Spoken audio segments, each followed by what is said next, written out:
오늘의 이슈에 대해 알아보는 핫이슈 나우 시간입니다.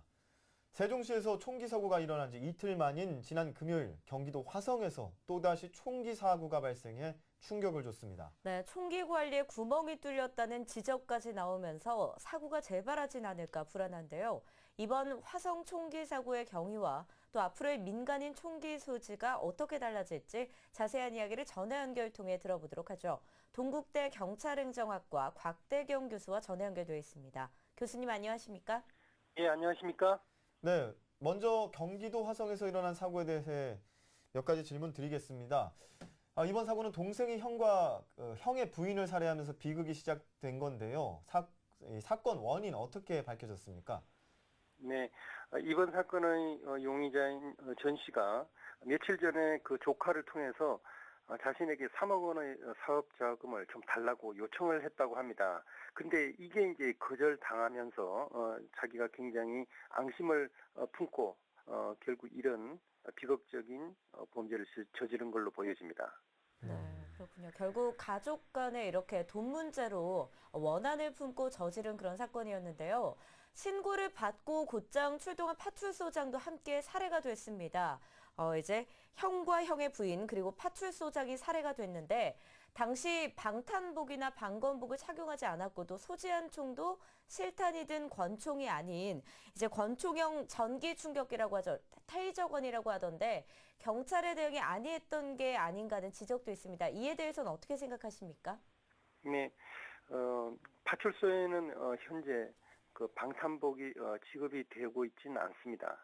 그런데 일단 자기가 담당하고 있는 구역 내에서 총기 사건이 이제 발생했다라는 그런 신고를 받고 나서 이제 파출소장님이 굉장히 절박하고 위험한 상황에서 가장 먼저 이제 출동을 한 걸 보면 굉장히 책임감이 강하고 순간 그 희생 정신을 보여준 그런 사건이라고 이제 보여지는데요. 아쉬운 것은 보다 철저한 안전 장치를 하고 이제 현장에 이제 출두하지 못했다는 겁니다. 원체 이제 급박한 상황이었기 때문에 우선 출두를 했는데 그 용의자가 평소에 자기가 알고 있는 사람이었기 때문에 현장에 가서 말로 설득을 해서 상황을 좀 종료할 수 있을 거라는 이런 기대를 했었던 게 아닌가 그렇게 생각을 합니다. 그리고 테이저건은 말씀하신 대로 전기로 이제 충격을 주고요. 보통 한 5m 정도 이내에 있는 사람에 대해서 일시적인 충격을 줄 수 있는 그런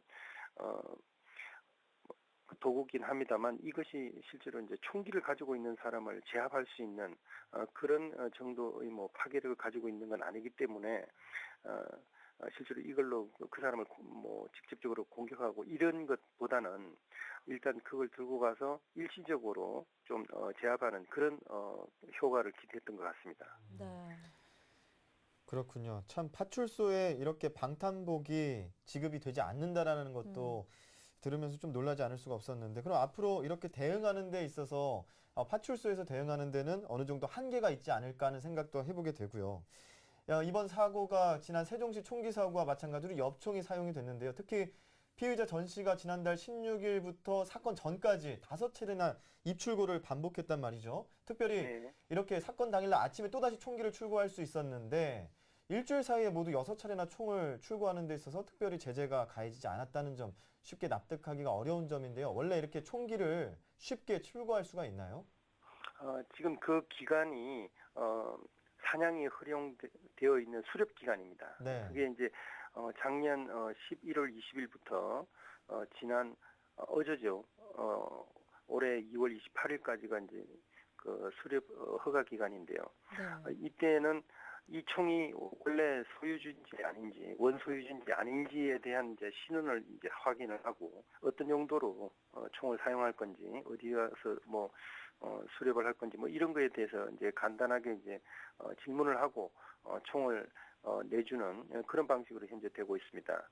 그런데 보통 이제 오전 6시에 총을 반출을 할 수 있고요. 그리고 밤 10시 전에는 반드시 또 입고를 해야 됩니다.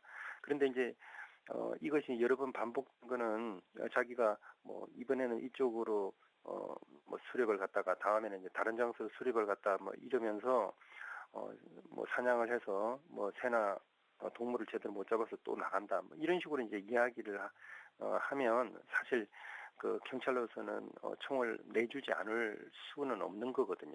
그리고 이제 마지막에 전 씨가 이제 총기를 가지고 가면서는 이 수색 기간이 거의 끝나니까 원래 자기가 주로 총을 맡겨두던 뭐 원주 경찰서로 가지고 가겠다.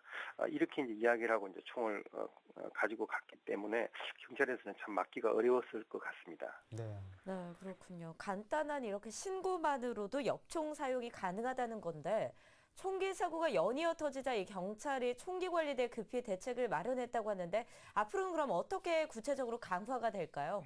네, 가장 대표적인 걸 보면요. 그 총기 사용의 허가 갱신 기간을 지금 현재 5년인데 3년으로 해서 이제 3년마다 확인을 하겠다는 거고요. 그리고 3월 1일부터 개인 소지 총기에 대한 전수조사를 하게 됩니다. 그리고 수력 기간이 종료된 이후에는 앞으로는 이제 출고를 갖다가 허락하지 않겠다. 뭐 이런 거고요. 그리고 이번에 이제 좀 강조되고 있는 게 폭력 성향의 범죄 경력이 있는 사람. 이런 사람들은 이제 결격 사유에 넣어가지고 총기를 소지하지 못하게 하겠다. 그렇게 이제 하고 있습니다.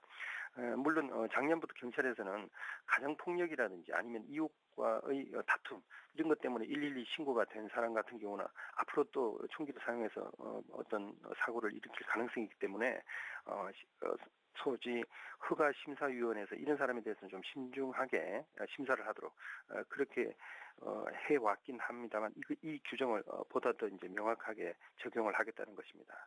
네, 그렇군요. 촘촘한 어떤 규정이 필요할 것 같은데 앞서 설명해 주신 내용 외에도 총기 사고를 막기 위해서는 어떤 부분이 달라져야 한다고 보십니까?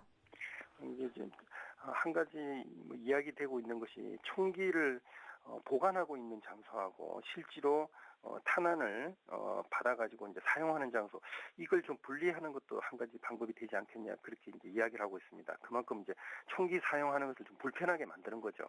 그래서 총기 자체는 자기의 주소지에서 총기를 갖다 받아오더라도 실제로 그 총을 사용하기 위해서 필요한 탄환 자체는 바로 이제 자기가 사냥을 하는 수렵지 인근에서 그 탄환을 받아서 이제 사용을 하게 하면 그만큼 우리 일반 사람들이 살고 있는 주택가 이런 곳에서 이제 사용할 가능성은 좀 줄여볼 수 있지 않을까 그런 의견이 조금 대두되고 있는 것 같습니다. 네. 이번 이틀간 벌어졌던 이 총기 사건은 더 충격을 줬던 게 계획적인 범행이었다는 점에서 더 충격을 줄 수밖에 없습니다. 네. 앞으로 더 확실한 관리와 규제를 통해서 이런 비극이 다시는 발생하지 않기를 바라도록 하겠습니다. 오늘 말씀 잘 들었습니다. 네, 수고하세요. 네, 지금까지 동국대 경찰행정학과 곽대경 교수와 함께 이야기를 나눠봤습니다.